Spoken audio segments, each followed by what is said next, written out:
Hello,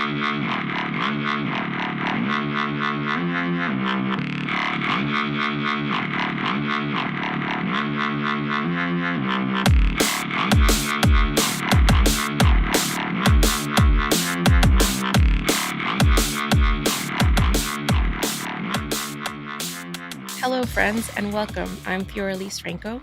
I'm Joe Figueres, and this is the Esoterics Podcast. Hi, Joe. How are you doing today? I am doing really well. It's cooler here today, so I threw on my jeans and a sweatshirt for this morning's walk with Hollis, and it was really lovely out there. There was some dude who had a little baby squirrel sitting on his shoe. Oh, no. And it was like his pet squirrel. Oh, Of my course, God. Hollis immediately wanted to go into assassination mode, but I was like, that is so cool. I really wanted to go up and talk to him and find out the details, but that would be like, swinging a T-bone steak in front of Hollis. So I thought better of it. Oh, that's so cool. What about you? How are you doing? Good. I'm just getting ready for my trip to Mexico. Are you excited? I am. I'm excited. I started packing. I'm pretty much done packing with my clothes and stuff, and I have to pack light, which is not your thing. not one of my strongholds. No. So, how long is it? A week. It's 8 days. Oh my gosh, really? That's a long. What in the world are you going to be doing for 8 days?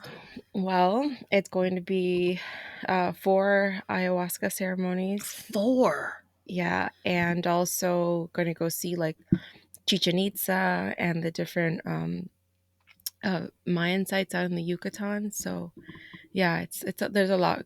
It's activity and also that. So That's absolutely insane. What a life-changing trip that is going to be. Are you going to know anybody? yeah. I mean, other than Yes. the facilitator? Yes, I do.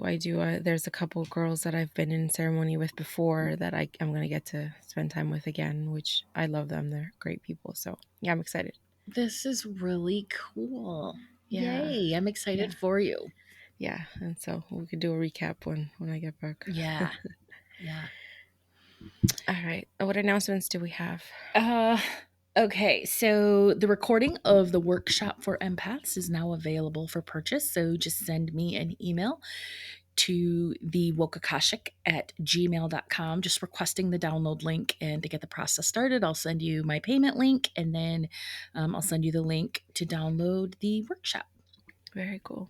Yeah. I really loved the class. I thought the class was just so informative, and empaths, intuitives can really get a lot out of it. Thank you. I love doing that class. I love talking about it. So once I get Sam card up and running, I'm gonna re-record it and do it super professionally, so Very nice. people can get the super professional version. Just a reminder that the Woke Akashic group has changed to the Esoterics group in order to be easier to find as our podcast audience grows. And so the group is also linked to our podcast page on Facebook, so it's pretty easy to find. Mm-hmm. And I also want to mention that yesterday, a member of our group, our community, hosted a live crystal trunk show, and it was so much fun. It was just really cool. It was long. It was like 2 hours too. Oh. But I picked up a gorgeous blue tiger's eye tower. I'm really excited to get it. Yeah, so that's very cool. It is very cool. Blue tiger's eye. I'm not a huge fan of regular tiger's eye. Mm-hmm. I just don't love it. It's brown. You know what I mean? But blue tiger's eye and red tiger's eye, I go gaga over. They're beautiful. So, and they have the same properties typically. They're very beautiful stones. Yeah. So to get exclusive access to more events like this, I know that they're going to hold several more, or they plan to hold them on the regular. Be sure to join our Facebook community. The Esoterics group. The Esoterics group, yep. And our final reminder about our upcoming retreat, the Journey the Wild, a soul medicine retreat that is taking place November 5th through 7th, and it's taking place in Idlewild, California. You can get the full details on the event on our website, esotericspodcast.com. All right. What are we going to talk about today? Today we are talking about ancestral veneration. And tell everybody what veneration means. Definition of veneration is essentially just paying respect or honoring certain people. So, specifically with ancestral veneration, you are honoring your ancestors. Okay. I love it. I just want to mention that this episode goes hand in hand with our episode 5 on ancestral healing. And in that episode, we talked a lot about ancestral healing and DNA and the science behind that, the science behind ancestral trauma. So if you want more information on that, please look back on that. That's episode 5. You can find our discussion on that. But today, I wanted to talk about ancestral veneration because I feel like this is something that's come up for a lot of people lately. It's something that it becomes really important when you're getting started with your spiritual journey. It's really common for us to hear of like people who are like, oh, they work with deities or they work with saints or they work with so and so. And I know for some of us when we get started, it's like that seems daunting or like, how do you even do that? Or like, you know, Right. Like, what is it even? I don't do ancestral work because I'm like, well, what does that even mean? And it doesn't jive with my science brain when it comes to reincarnation. So, right. I'm excited to get into it. Yeah. So the idea, though, of ancestor veneration, some people have called it ancestor worship. But what I'm talking about today isn't categorized as ancestor worship. There are some people where this isn't going to jive with because you might have some like Christian indoctrination where some Mhm. Christians completely renounce the idea of talking to ancestors, communicating with ancestors, and all that because it's like Why? because of the idea of false idolatry. Oh, yeah, yeah, So yeah. if you're a person that feels that way, then this may not be for you, and that's fine. Like no judgment. But know that those of us that do practice ancestral veneration, we aren't we aren't worshiping our ancestors. We are just we're paying our respects to them. We are remembering them. For me, coming from more Mesoamerican practices and the way that I was raised, we have Dia de los Muertos, the Day of the Dead, and the whole idea behind that is just maintaining the memory of our ancestors and where we come from and the people that live their lives to their extent in order for us to be here today.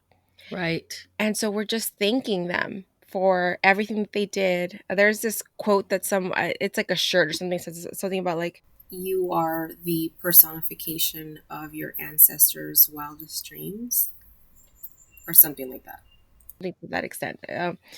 So I don't know whose quote that is. So Yeah. I'm sorry, but Yeah. So I guess I don't understand how honoring your ancestors could be thought of as idolizing. Like honoring is, I mean, we honor veterans, we honor, presidents with statues that don't always necessarily deserve them. mm-hmm. I mean, honoring is done, we honor our military, all of that stuff. So I guess I don't understand the Christian ideology rationality, which I rarely do, but Right, still. right. And I think it's because when we do this kind of work, we typically put up some kind of altar or dedicate some space in our home to them. So I think it's that the fact that you go and you put a picture of them and maybe you light a candle for them sometimes, that's like, oh, that looks like something you'd do in a church for a saint or whatever. It looks demonic. Or whatever, yeah. It doesn't, right? But again, of course, this is like overreach religion saying you can't do this and you can't do it this But way. don't tell us what to do. Don't tell. I think we're going to change the name of the podcast. Don't tell us what to do. So the idea of ancestor reverence is the acknowledgement of your ancestors who have passed on. It's specifically the people in your bloodline. You're not worshiping your ancestors because they're not considered deity, but it is important for people, especially people of color who have been cut off from their ancestral line. If you think of like Right. African American people who were brought over and got completely disconnected from their African roots, And I've noticed a lot that there's been a lot of information that comes out from African American people, like to do this work because of how important it is for them for their lives, like to know that there were these people who had beautiful accomplishments and who are out there, in another space, I guess you could say, looking over you and looking out for you and offering you guidance. And that's Yep. truly the core of it. And that's really why, if anyone's called to do this, that's what you're doing, is you are connecting with them and honoring them because they are there to guide you. So if you haven't yet found a deity that you necessarily connect with, or even if you have, this still works with this. But a lot of people say that you should work with your ancestors first before you work with any deities, because your ancestors are people who you are connected to through your bloodline. You don't have a stronger connection with anyone, with a deity, as strong as you're going to have with your ancestors. So Yes. That's beautiful. yeah, it really is. One of the things is to remember is that the beliefs is that our ancestors have the ability to open and close doors that you're either meant to walk through or not meant to walk through. Like, again, they're protecting you. It's like when you're not meant to do something, like your ancestors are there looking out for you. Like, nope, that's don't go there. And a lot of times we're like, why can't I have this thing that I want, right? And then we say, trust the universe, trust the Uh huh. universe. This could also be trust the people that are looking out for you in spirit form. Yes, yes. Um, Also, ancestral work like this can help to heal your family wounds, within, so whether it's, uh, unfortunately, I've seen a lot of sexual trauma that we experience as children was perpetrated by other family members. Like, that's not Right. uncommon. No. So doing this kind of ancestral work helps. Can help in that healing work. It can help with money issues, those like limiting beliefs, because again, all it is a simple acknowledgement of the hardships that people in your bloodline could have gone through, and recognizing, like, oh, that's where I might carry that from, that's where I might carry that limiting belief from, and then honoring it and letting it go. Yeah. Wonderful. One thing I want to mention, though, because when we start getting into this, and I just touched on that, the trauma part of it, that sometimes we can have problematic family members that we that right, Sometimes. that we're like, yeah, I don't connect with them, or I don't you do not have to connect with anyone that you don't want to, first of all. But also, not all elders become ancestors.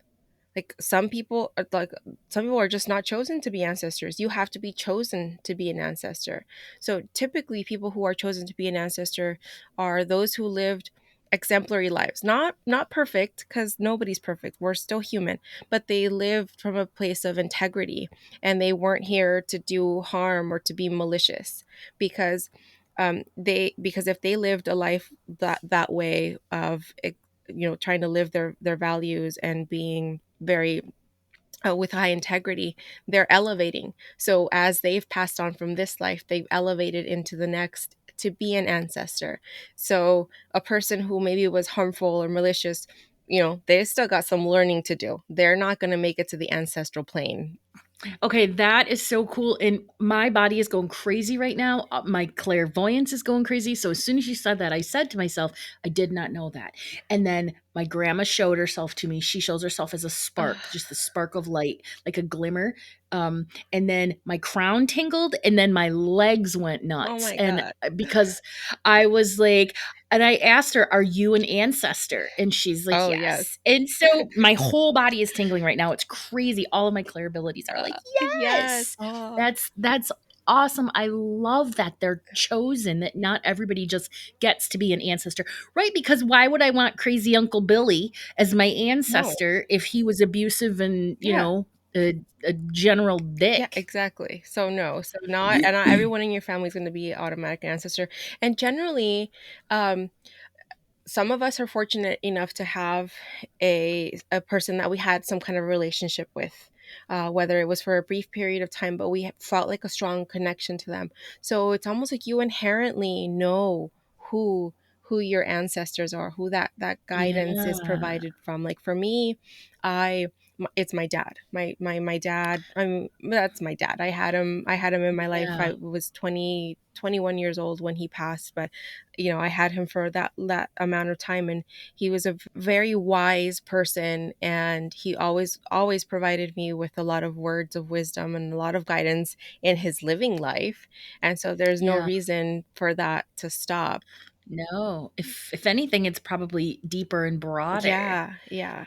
Yeah. So cool. And I always knew she was my guardian angel, quote unquote, so to speak, Hmm. but this was just validation that she's like, yeah, oh God, that was cool. Yes, I love that. I love that so much. So when I was looking into the history of ancestral veneration, it turns out that this is one of the oldest practices, and it is generally predominant in like most cultures. Like most cultures have some form of ancestral veneration. So this is Nice. worldwide.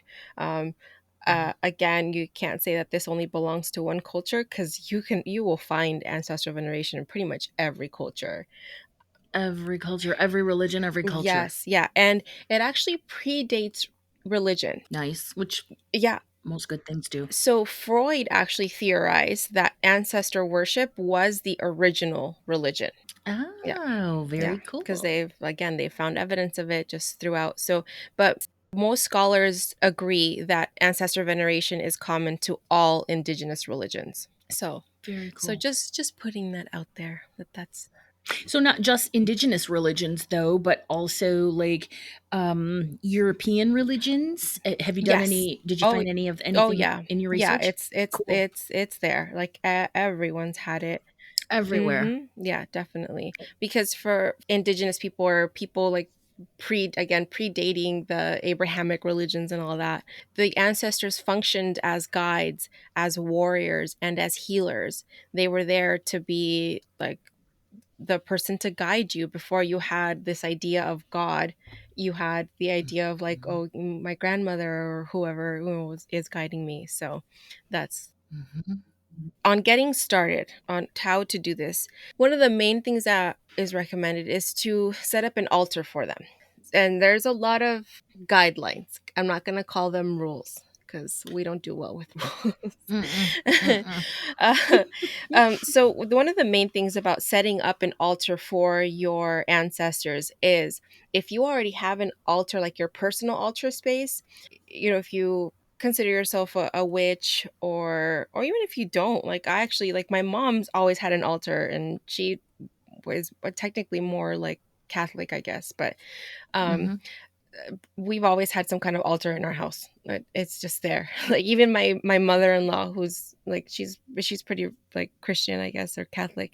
She has her saint, to Saint Francis, I think is her saint, and she always has a candle for him.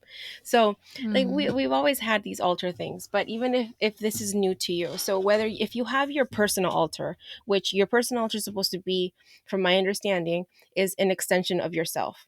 Your ancestor altar Mhm. should be separate from that, because this is just your space to honor the ancestors. So um, first guideline is to not have it in your bedroom if possible.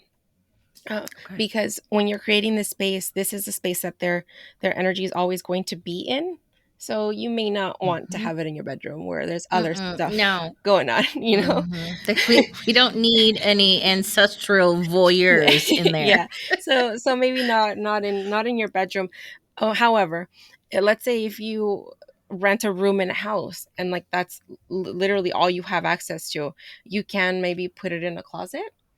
Okay. You can also make like a portable altar. So maybe if you have like a large shoebox or a large box of some kind, you can make a small altar in there, and then just pop it out, once a week when you do a little bit of a practice with them. I'll get into what that looks like.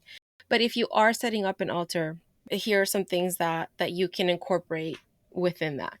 And with the altar space, again, do what feels right for you. These again are just guidelines, and sometimes there's like too much stuff where you're just like, that's a lot of stuff on there. So pick and choose what feels right for you, what would resonates the most with you, and what do you think your ancestors would appreciate. Like, what are the things that they might like? So first, with setting up an altar, is an altar cloth. This is the base that goes down before you put anything on top of it. Generally it can be white, or it can be a specific color if you want it to relate to the certain frequency or a chakra.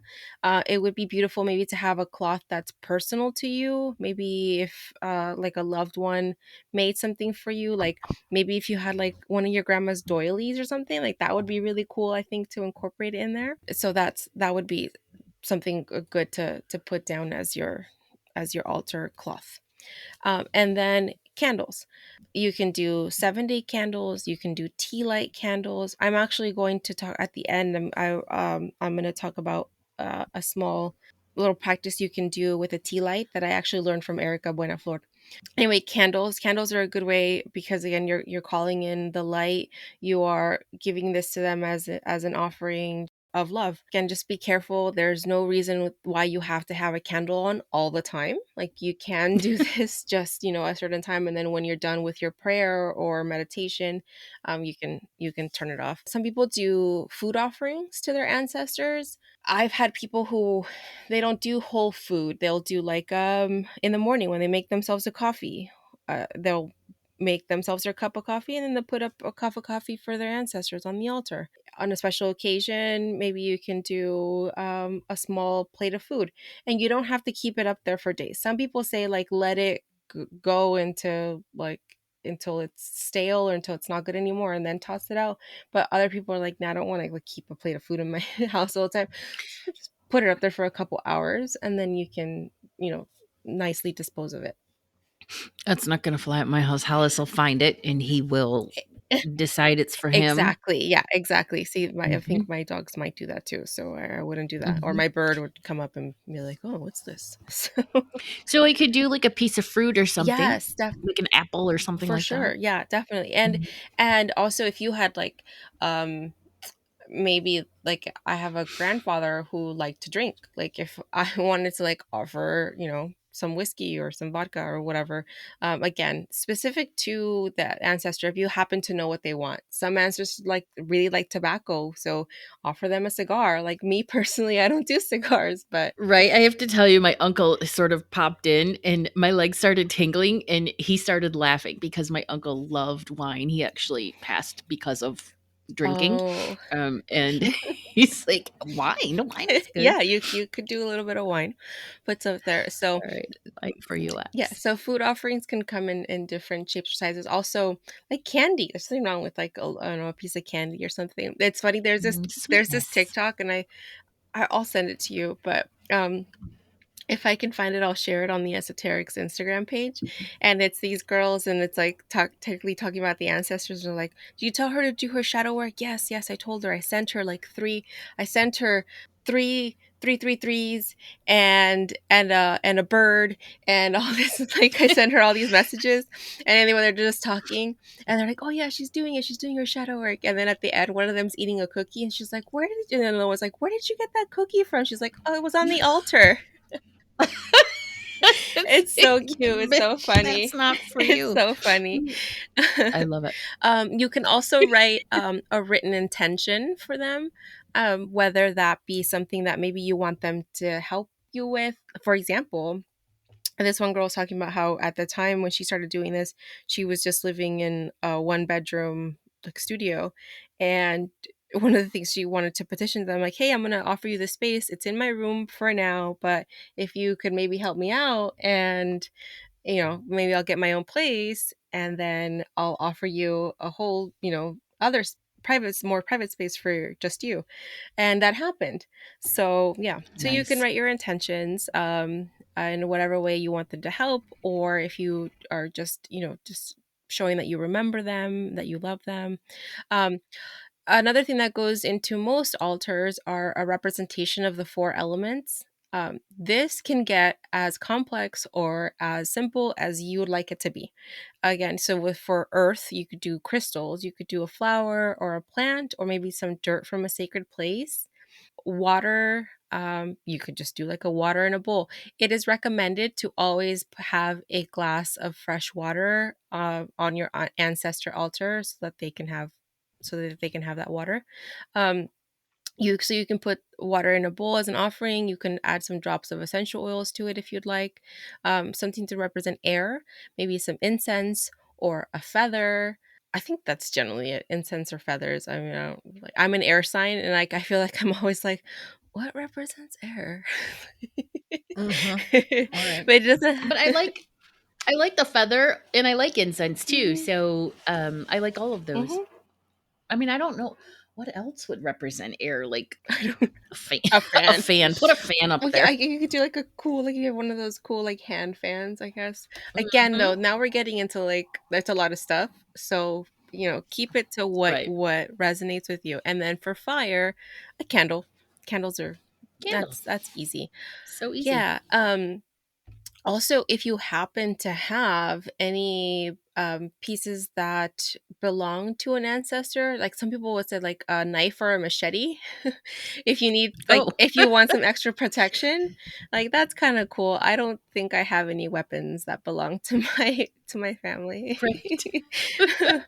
but What about like a picture? Yes, definitely. When you are adding a picture of an ancestor onto the altar, make sure that you're not putting pictures of them with other like people who are alive.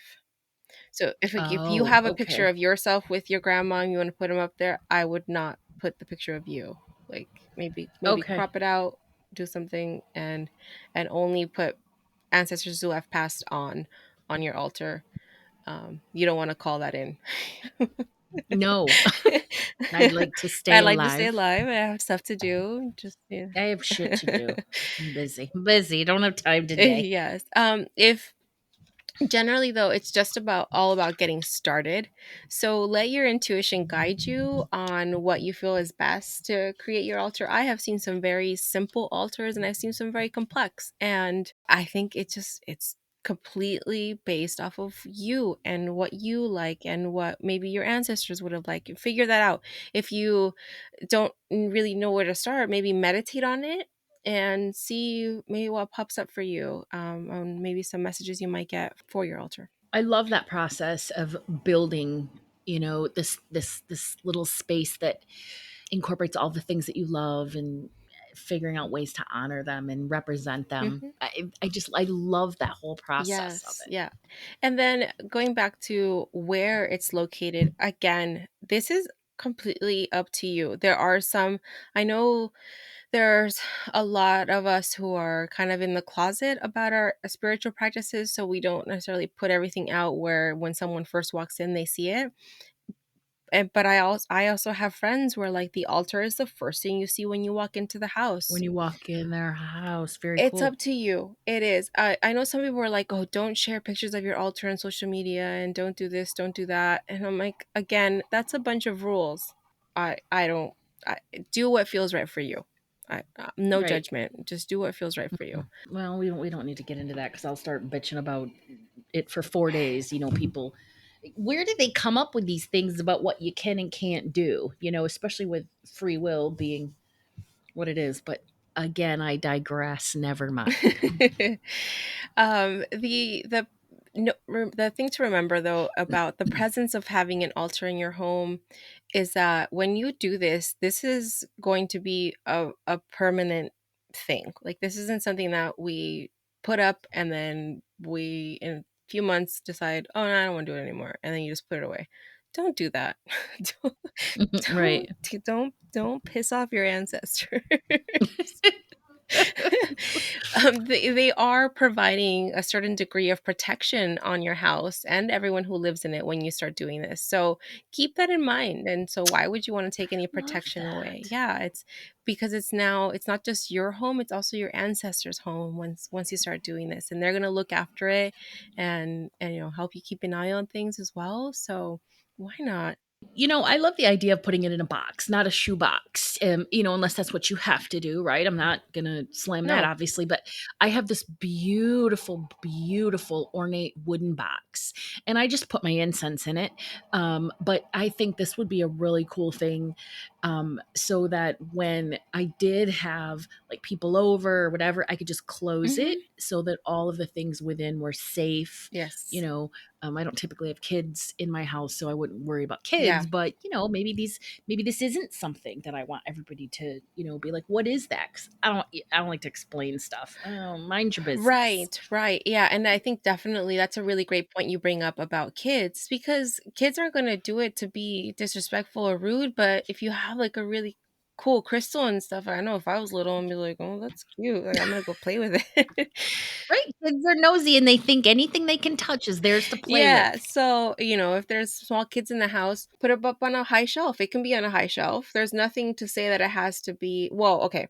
Some people say that certain deities, like the altar should be set at like a certain height. They don't like to be like so low. So everyone's different. But I think with like ancestral work, it can be like whatever fits your life. And if you need to put it up on a high shelf where children can't touch it, that's ideal. I think that would be Yeah. ideal for me. Also, too, like if you have incense and stuff and candles, like I have very nosy kids. My son loves to play with candles, so like I have to keep sort of things away from him. Because one time I found him just playing with the lighter and just like lighting on my mom's candles. My mom has candles all over the place, and I'm like, you can't do this. I'm like, you're good. This is how you light the house on fire. Do you want to burn down the house? Because this is how you burn Yeah, down the please house. stop. So we had to like confiscate all the lighters. You got to keep an eye on him. He's a potential little fire starter there. He's a witch. Hmm. So again, it's up to you where you want to put. Those are just some ideas as far as where. I had another idea too. If you have like an armoire or some kind of dresser or some kind of Oh, cabinet thing, that'd yes. be cool too. To like have it, you can open the doors and have it open, and then again, people come Yes. over, just close it. So that's another idea. That's actually a genius idea and also beautiful and quite fashionable when it comes to, finding a cool armoire. Yeah. Well, actually, when I designed my mother-in-law's kitchen, she used to have just like these like little knickknacks and stuff, including her saint, but other stuff too. So when I designed the kitchen, I made sure to incorporate an open wall cabinet with no doors and just shelves so that she can put her stuff in there. And yeah, it worked out Nice. really well. So also, you can pre-plan things if you're remodeling. Okay, when you design my kitchen in my future home, we'll incorporate a little altar space that can be closed up for. Yes, yes, Yay, definitely. let's do this. So if you do have it though, wherever it is you choose to put it, it is good to have it in a space that you go to regularly. So that whether it's maybe your office that you go into every day, or I mean, even like if you have, like I said, like a closet, like if you have like a large walk-in closet, you're probably gonna you get dressed every day, like you're gonna go in there every day. Um, the importance of that is doing it in a space that you pass by daily so that you can have regular access to it. So as you walk Mhm. by it, you can like look at them and honor them and speak to them. You don't have to do like a full-on ritual or full-on meditation each time. It's just that little bit of remembrance.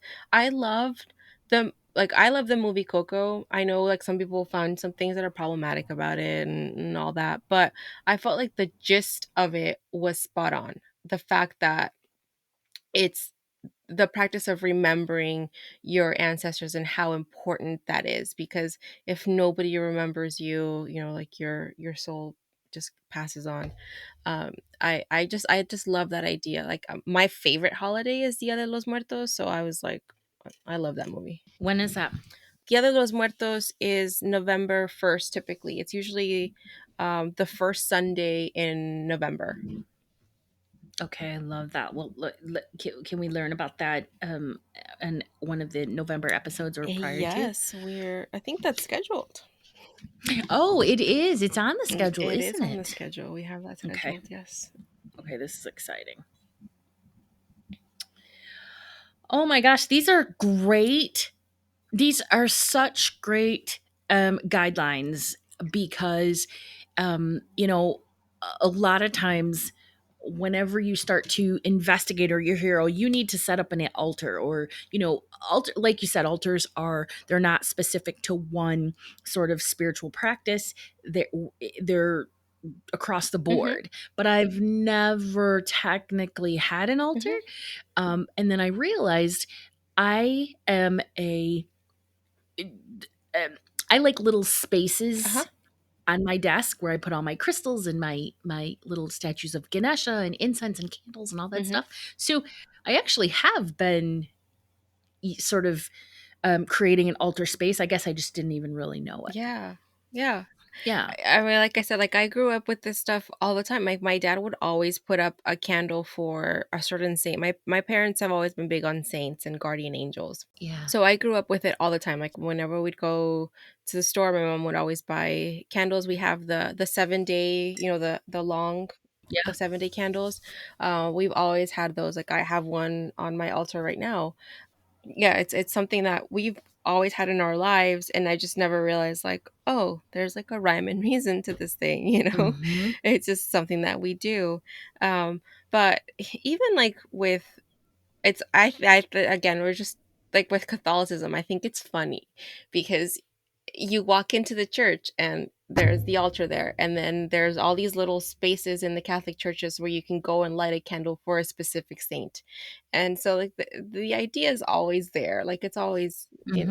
it's been there. It's just a matter of how you wish to use it. I really like the idea of ancestral veneration because it's so intentional, and versus the idea of like a saint that, although I mean, I'm not discounting that you can have a personal relationship with a saint or an angel, but somebody in your bloodline that you've actually like maybe knew at some point in your time, or like for me, by the time I met my great grandmother's memory was just gone. She had just like complete Alzheimer's by that point, but she raised my dad. Like she was, my grandparents, his parents worked, so he was raised by his grandparents. And so I've always felt a very special connection to my great grandmother because she raised my dad. That's like a Right. second grandmother. Even though I didn't really like, I get to really speak to her in the way of like the way I spoke to my grandmother. And it's interesting though, because my grandmother had an incredible memory. That woman knew like her husband's grandparents, great grandparents' names. She knew all her grandkids and their birthdays. Like, and I'm like, how do you keep all this information in your head? Right. She was just such a resource of so much information that she just like knew, and I was always astonished. Like, how do you know this? Like, how do you remember this? So for it's funny because with for her, like that's who I think of. Like when I have trouble remembering stuff, I'm like, Grandma, like help me. I call upon the power of grandma. Yes. Back in the day, because I am a child of the 80s. I went to school in the 80s. And back then, when we had rotary Mm, phones, you knew all your friends' telephone right. numbers. I mean, 20, 30, sometimes more, to all these numbers were Right. memorized. I Now I don't memorize a number. You plug it in your phone and you're good to go. But it makes you go, well, how did I remember all of those numbers? Yeah. So Yeah. it's of course not as beautiful as memory as having the memory of your children's birth dates and dates of importance as grandma, but Yes. still. Yeah. So I want to go back to the 7 day candle because those are actually really fun. Hmm. um, and a friend of mine just it texted me, and then of course I texted you, the resident expert, and I was like, how does she use this 7 day candle? She wants to get a job. Now, I remember using it years ago. Somebody told me you need to get, this specific candle and this specific saint. You have to put water, food, and you cannot let it go out. It has to completely burn out. Mm-hmm. So what I remember being told, in order to, you know, get get the outcome, which was I wanted this one specific job, which I got. Uh-huh. You know, it was different than like now or today, Uh-huh. or what you said. But your way was so much more it was simpler and it was easier. And honestly, watching that, having to keep an eye on that thing for 7 days was not fun. So the way that I was always taught, or shown, I should say, by my parents was when you get the 7-day candle. So there are certain saints for certain things. Like there's a patron saint for miracles. Yeah. And I believe that's San Judas Tadeo, Saint Judas. I think that's how you say it in English. He's a guy in green, I believe. I could be wrong. So like you get his candle and then you write the petition of what you want, Mhm. and then you just fold it 4 times and then you put it underneath the candle, and then you just light the candle, and the candle itself is the offering. Right. And that's generally it. My parents would always light the candle in the kitchen, Yep. and then at night they would put it in the sink. Oh, Just in case anything happens, if it blows up or yep. whatever, that way it's in the sink and it can be contained. Yeah. I've personally also done it like in my restroom, in my bathroom, Hmm. and then I'll put it in the bathtub Nice. overnight. Again, just to like safety precautions with candles because you got to be safe. Right, right. I put it on my stove Yeah. way back when because it was a If stove, it's right? Yeah, fire. Yeah. Hmm. So there you go. So it's a little bit going to be more hardy if anything happens. If it spills over and stuff, it's Yeah. not gonna, it's not probably not gonna go anywhere. So it'll be fine. So the thing that I wanted to end with, and the thing that I was telling you that I learned from Erica Buenaflor. So Erica Buenaflor is the author curandera we had on the show a few episodes ago. She was the one that talked about how not everybody is chosen to be an ancestor, and so she had us write a petition or an intention of what would, if we want to be an ancestor, what do we want to be remembered for? And so to write that out, like what do you want your family, what do you want your descendants to remember you for when they think of you as an ancestor? What what feelings, what emotions are you going to inspire in them? And write that out, and then you can just take a small the tea light, and then um an easy way to charge any candle that's already in like a holder, like a tea light or even like a 7-day candle. Take a couple drops of essential oil and put it on top, around the wick, and then you swirl around the wick in clockwise motion, because that's like you're setting in the intention. So as you're circling around the wick, you're thinking of what your intention is. Like, what do you want to be remembered for? And you're saying, just in your head, you can say it out loud, however, whatever is comfortable for you. And then that's it. You set it, and then you light your candle, put your petition under it, and then let that burn out. I love that. That is really, and that what an awesome sort of ritual for any ceremony, any intention ceremony, any full Yes. moon, new moon, 7-day candle. I mean, very Yeah. cool. Simple. Yes. Simple. Yes. I love it. Mm-hmm.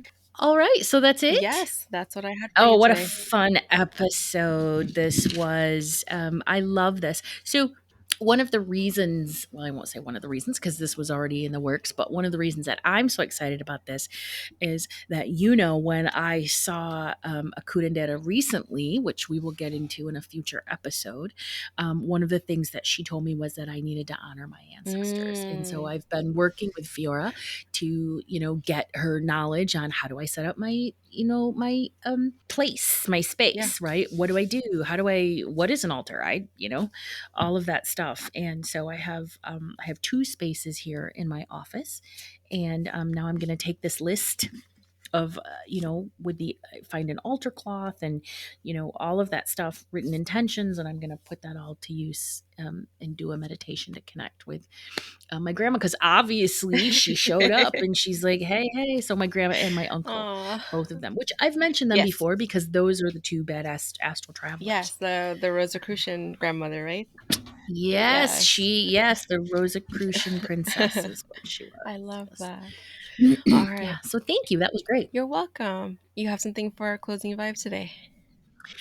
I do. I want to talk today a little bit about personal power, right? Because people are like, well, what does that mean?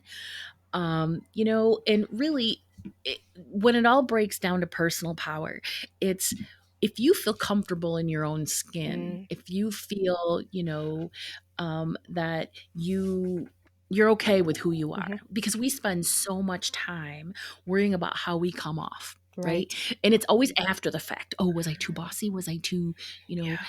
matter of fact? Was I not caring enough? Hmm. But we spend so little time encouraging ourselves to spend the same amount of time being okay with who we are. Mm, Just being okay to not worry about what we said or how we said it. Honestly, it's exhausting. yeah. It is exhausting to constantly second guess yourself and worry about what you said. So I just wanted to talk about this a little bit because maybe switching the perspective a little bit. Hmm. The bottom line is at the core of our souls, we're not assholes. We're not immoral, hateful, wicked. We're not evil or sinful, right? We are not bad people and we are not wrong. And so, how we express ourselves is specifically a product of our soul blueprint.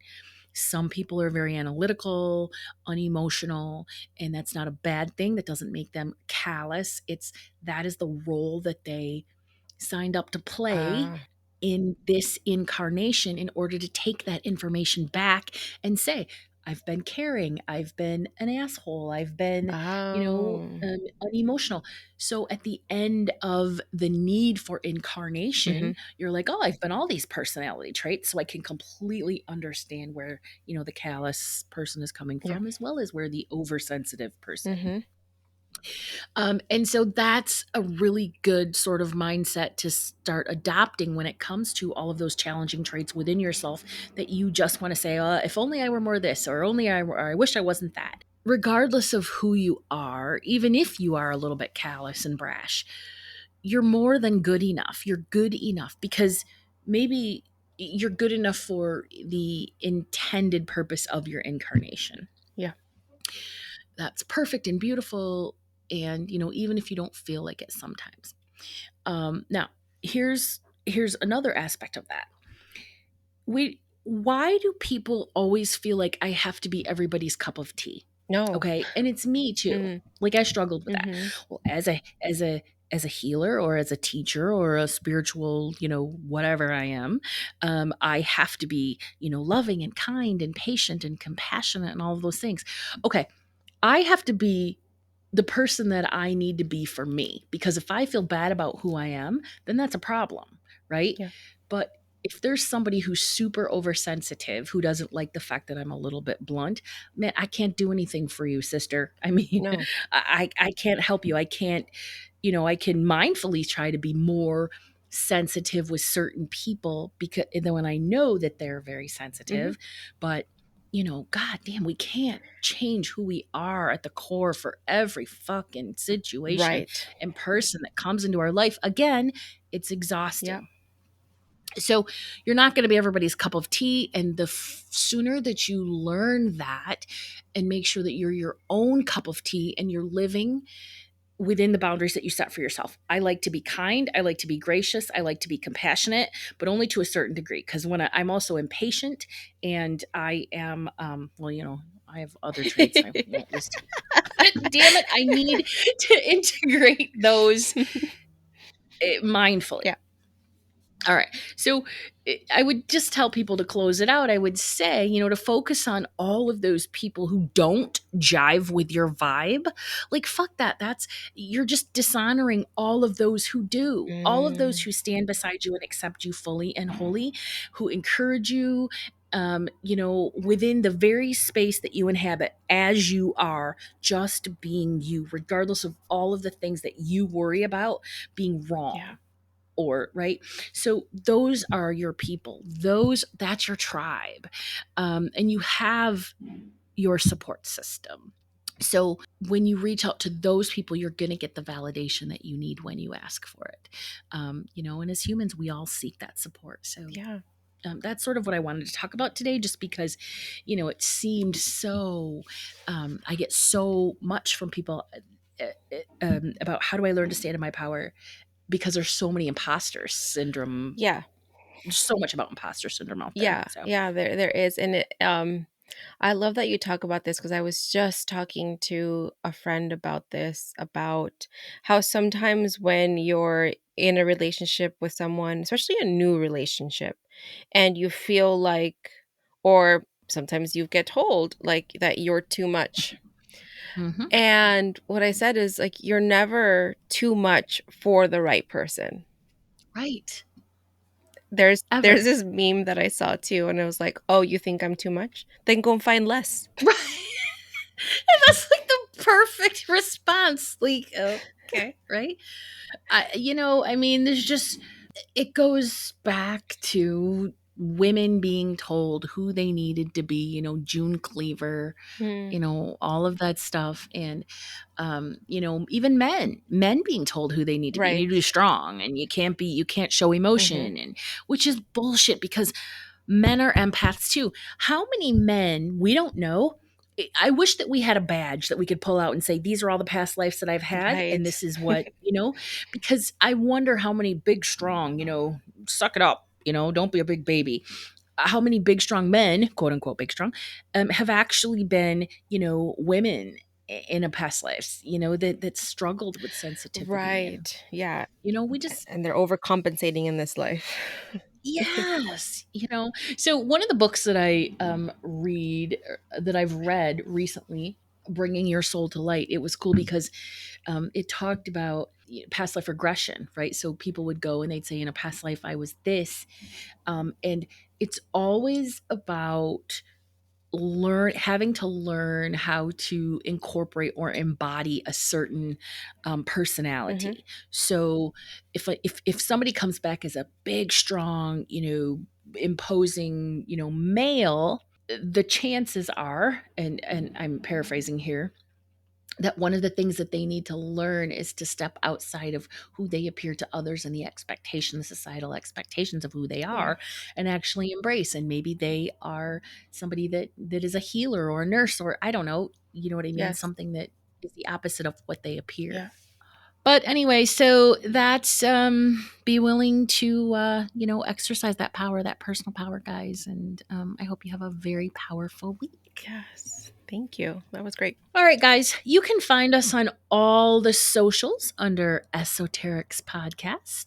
Be sure to join our Facebook community, the Esoterics Group, and you will hear firsthand about classes and events, as well as get some really cool intuitive development tips, card pulls, free meditations, which I haven't been doing, but I will start those back up in the fall as the weather gets Mm. colder. So keep an eye out for those, and a lot more. Yeah. And if you enjoyed today's episode, please share it with someone. Sharing our episode links with your friends and family and social networks help us grow our audience, and we are super, super grateful. If you haven't done so already, please leave us a review on Apple Podcast, and we really, really appreciate you.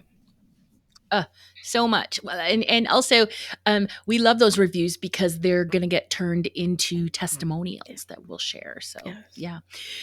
Thank you for sharing space with us today. Stay mystical, magical, and ready to do it again next week when we're going to talk about part 2 of the Akashic Records. Fiora's going to ask all of the questions that have to do with past lives, karma, and soul contracts. So we're going to get into the really good stuff. Yes. More of the meat. Right. Meat's good. All right. Thank you, guys. Thanks, All guys. right. Talk to you Bye soon. bye.